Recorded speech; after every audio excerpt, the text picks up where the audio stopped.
Good morning. द्रव के बहाव के लिए एक थ्योरम है जो एल्डर इक्वेशन से भी प्राप्त की जा सकती है और वो है बर्नौली थ्योरम।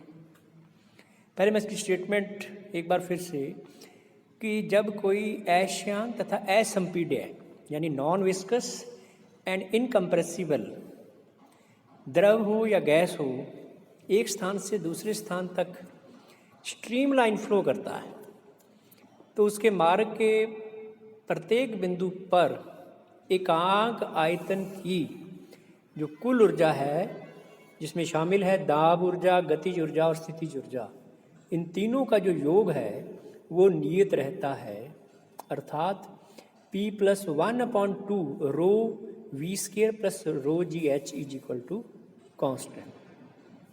P दाब जिसको आप इकाई आयतन में दाब ऊर्जा भी कहते हैं, +1/2 रो घनत्व है, वी स्क्वायर वेग है द्रव का, रो जी एच रो घनत्व है, जी ग्रेविटेशनल एक्सेलरेशन और एच जो है वो हाइट है। तो देखिए इसको प्रूव करने के लिए कि मान लीजिए कोई एक स्ट्रीमलाइन ट्यूब है जैसे यहाँ दिखाई गई है, जिसका एक सिरा जिसका अनुप्रस्थ काट A1 है, दूसरे सिरे का अनुप्रस्थ काट है A2। यदि आप पहले सिरे पर द्रव का जो वेग है वो V1 कह दीजिए और यहाँ पे जो दाब है बाहर वो है P1 और हाइट जो है इसकी एवरेज दैट इज H1। दूसरे सिरे पर दाब P2, एरिया A2 और वेग V2 और हाइट जो है वो H2। दूसरे सिरे को Y कहते हैं, पहले सिरे को X कहते हैं। अब देखिए यहाँ पर यदि आप इस स्ट्रीमलाइन ट्यूब के अंदर द्रव का ध्यान दें तो देखिए द्रव किसी और दिशा से तो बाहर निकल नहीं सकता। तो दाब यदि X साइड पर P1 है द्रव का तो जो बल होगा, बल होता है दाब और बल का संबंध जानते हैं आप, दाब बराबर बल बटे क्षेत्रफल, तो बल बराबर होगा दाब इंटू क्षेत्रफल, यानी दाब जो है P1 और क्षेत्रफल A1। तो फोर्स जो है X सिरे पर वो होगी F1 is equal to P1 A1 और प्रति सेकंड जो किया जाने वाला कार्य है वो बल इंटू दूरी होता है। तो इस बल की वजह से जो द्रव है वो एक सेकंड में V1 दूरी चलता है, तो इसलिए द्रव पर किया गया कार्य वो होगा P1 A1 V1। इसी प्रकार जो नली के दूसरा सिरा है Y, वहाँ पे द्रव जो है वो प्रति सेकंड किया गया कार्य द्रव द्वारा, क्योंकि द्रव जो है वहाँ पर बाहर की ओर जाता है, यहाँ पे द्रव अंदर की ओर आ रहा है ट्यूब के, तो वो जो किया गया कार्य इसी तरह से बल इंटू विस्थापन, तो ये होगा P2 A2 V2। तो X पॉइंट पे द्रव के ऊपर कार्य होता है और Y पॉइंट पे द्रव द्वारा कार्य होता है, तो नेट कार्य जो होता है वो X और Y जो पॉइंट्स हैं उनका डिफरेंस, तो वो होगा W1 माइनस W2 जो कि P1 A1 V1 minus P2 A2 V2। ये है नेट कार्य जो द्रव पे किया गया है। परंतु कंटिन्यूटी इक्वेशन से आप जानते हैं कि rho A1 V1 is equal to rho A2 V2 is equal to M। M यहाँ पे है प्रति सेकंड पास होने वाला द्रव। यदि आप इसी से दोबारा लिखें तो A1 V1 is equal to A2 V2 is equal to M over rho. Rho यहाँ पे द्रव का घनत्व है, तो जो नेट कार्य है उसमें यदि आप A1 V1 और A2 V2 का मान रख दें तो ये M अपॉन रो होगा।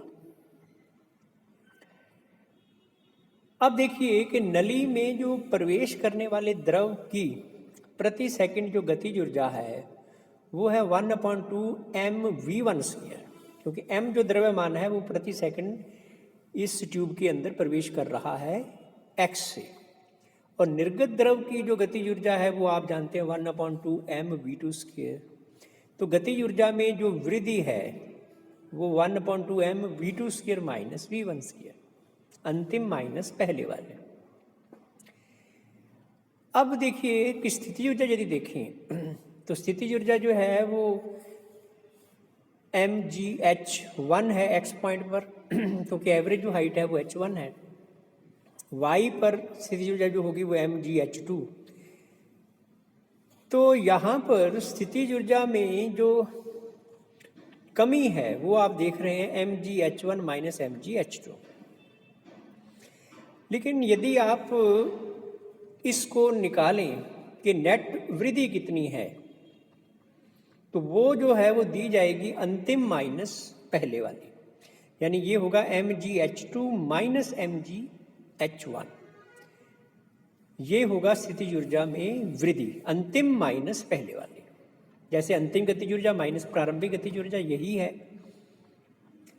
तो यहाँ पर मैंने माइनस का साइन कॉमन ले लिया है, तो माइनस mgh1 माइनस mgh2। अब जो किया गया कार्य था P1 minus P2 m upon rho is equal to 1/2m v2 square minus v1 square minus mgh1 minus h2। अब आप इसमें जो 1 वाली टर्म्स हैं वो एक तरफ ले आइए, तो m upon rho P1 plus 1/2m v1 square plus mgh1 is equal to m upon rho P2 plus 1/2m v2 square plus mgh2। या इसको पूरी इक्वेशन को आप यदि m से डिवाइड कर दें और रो से मल्टीप्लाई कर दें, तो P1 plus half rho V1 square plus rho GH1 is equal to P2 plus half rho V2 square plus rho GH2। या यूँ कहिए P plus 1/2 rho V square plus rho GH constant. यही basically Bernoulli theorem की statement है। या इसमें आप यदि इक्वेशन को थोड़ा मॉडिफाई करके लिखें, रो जी से डिवाइड कर दें, तो P upon rho g plus V square upon 2g plus h is equal to constant. ये जो P अपॉन रो जी है ये दाब शीर्ष है, और दूसरा जो वी स्क्वायर अपॉन 2g है ये वेग शीर्ष है, और जो h है वो गुरुत्वीय शीर्ष है। इसके योग को संपूर्ण शीर्ष कहते हैं, टोटल हेड कहते हैं, इसे बर्नौली थ्योरम कहते हैं। अब देखिए द्रव का क्षैतिज प्रवाह, यदि कोई आदर्श द्रव क्षैतिज तल पे गतिशील हो तो h1 is equal to h2। तो P1 plus 1/2 rho V1 square is equal to P2 plus 1/2 rho V2 square. h1 और h2 बराबर होने की वजह से कैंसिल हो जाएंगे। या यूँ कहिए कि P plus 1/2 rho V square जो है वो कांस्टेंट होगा। अब देखिए कि जैसे मान लीजिए स्ट्रीमलाइन फ्लो है, यहाँ पर ट्यूब एक इस तरह की है जहाँ इसका क्रॉस सेक्शनल एरिया ज़्यादा है A1, वेग वहाँ पे V1 है, दाब यदि P1 है, तो दूसरी जगह जहाँ पे क्षेत्रफल A2 है, वेग V2 है और दाब P2 है। तो यदि बर्नौली थ्योरम आप लगाएं तो P1 plus 1/2 rho V1 square is equal to P2 plus 1/2 rho V2 square.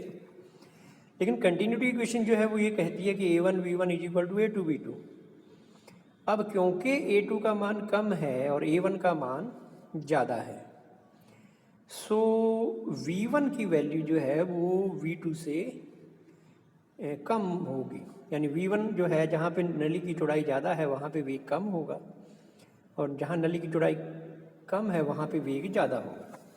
इस समीकरण से देखिए कि यदि मान लीजिए V2 बड़ा है और V1 छोटा है, तो उससे रिजल्ट जो आएगा वो P1 ज़्यादा होगा और P2 कम होगा।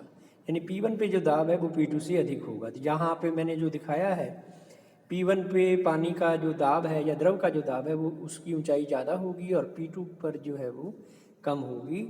ये द्रव के क्षैतिज बहाव के लिए बर्नौली जो थ्योरम है उसकी एप्लीकेशन है। इसी तरह से हम कुछ और एप्लीकेशंस भी हैं बर्नौली थ्योरम की अलग अलग केसेस के अंदर, तो वो हम करेंगे नेक्स्ट टाइम।